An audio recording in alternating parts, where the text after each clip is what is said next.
Hi friends, ఈరోజు గోంగూర chicken biryani చేస్తున్నాను. గోంగూరను కొంచెం తీసేసుకోండి. ఒక కట్ట గోంగూర ఇట్లా తీసుకొని తుంచేసుకొని నీట్గా వాటర్ వేసి కడిగేసుకోండి. దీంట్లో దుమ్ము ధూళి అన్నీ ఉంటాయి కాబట్టి బిర్యానీ కోసం హాఫ్ కిలో చికెన్ తీసుకున్నాను. ఇట్లా చికెన్ నీట్గా కడిగేసుకోండి. ఇప్పుడు మనం కడిగేసి పెట్టుకున్న చికెన్లోనికి పసుపు వేసుకోవాలండి. సరిపోయినంత పసుపు వేసుకోండి.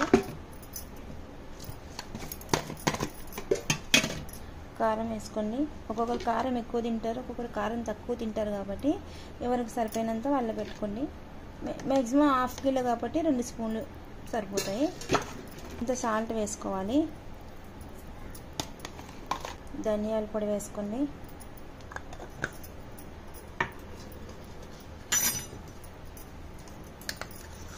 అట్లనే చికెన్ మసాలా కూడా వేసుకోండి.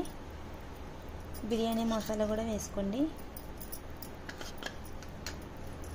నెక్స్ట్ పెరుగు వేసుకోండి. ఒక 2 స్పూన్ల వరకు మొత్తం మిక్స్ చేయాలండి. ఇప్పుడు చేతితో కలపండి. అల్లం వెల్లుల్లి పేస్ట్ వేసుకోండి. ఒక 2 స్పూన్ల వరకు వేసుకొని బాగా మిక్స్ చేసుకోండి. పెట్టండి గ్యాస్ పైన. కొంచెం వేడైన తర్వాత ఒక 2 స్పూన్ల ఆయిల్ పెట్టుకోండి.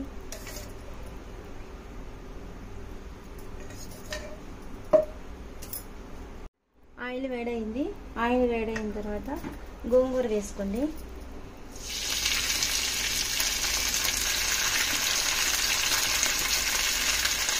గోంగూరతో పాటు 2 నిలువుగా కట్ చేసిన పచ్చిమిర్చి వేసుకోవాలి.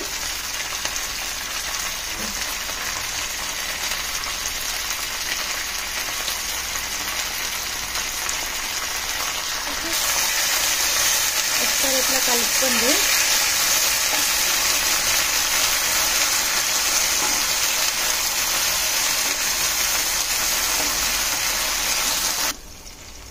ఇది వేగిన తర్వాత సపరేట్గా పక్కా తీసి పెట్టుకోండి.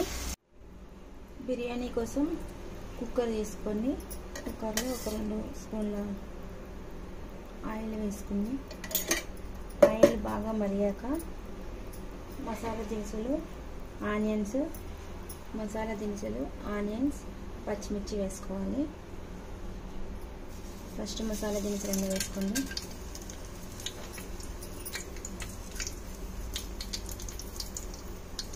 ఆనియన్స్ వేసుకోండి. పచ్చిమిర్చి వేసుకోండి.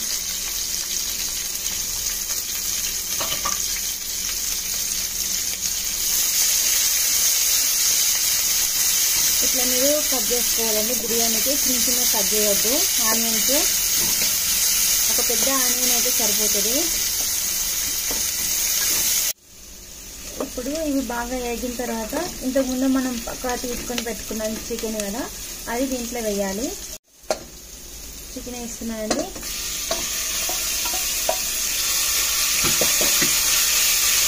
చికెన్ వేసి బాగా కలిపేసుకోవాలి.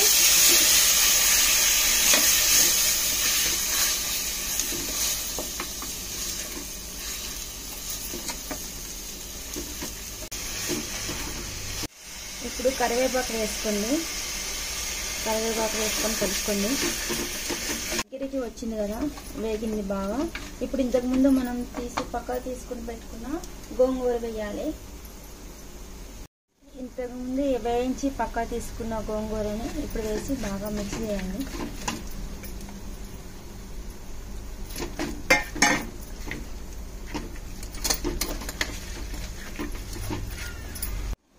ఒక గ్లాసు రైస్కి 2 గ్లాసులు వాటర్ వేయాలి. ఇవి నార్మల్ సన్న రైస్ అండి. కడిగి పెట్టుకున్న రైస్ వేసుకోండి. కడిగి పెట్టుకున్న రైస్ వేసుకున్న తర్వాత ఒక 3 విజిల్స్ వచ్చిన తర్వాత బంద్. చికెన్ బిర్యానీ కోసం ఆనియన్స్ ఇట్లా వేసుకోవాలండి. ఇట్లా బ్రౌన్ కలర్ అయిపోయాక తీసి పక్క పెట్టుకోండి. 3 విజిల్స్ అయిపోయినాయండి. ఇప్పుడు చూద్దాం ఎట్లా ఉందో. నాకైతే సూపర్ అనిపిస్తుంది. ఇప్పుడు కొత్తిమీర వేసుకుందాం. ఇంతకు ముందు వేయించున్న ఆనియన్ చేద్దాం.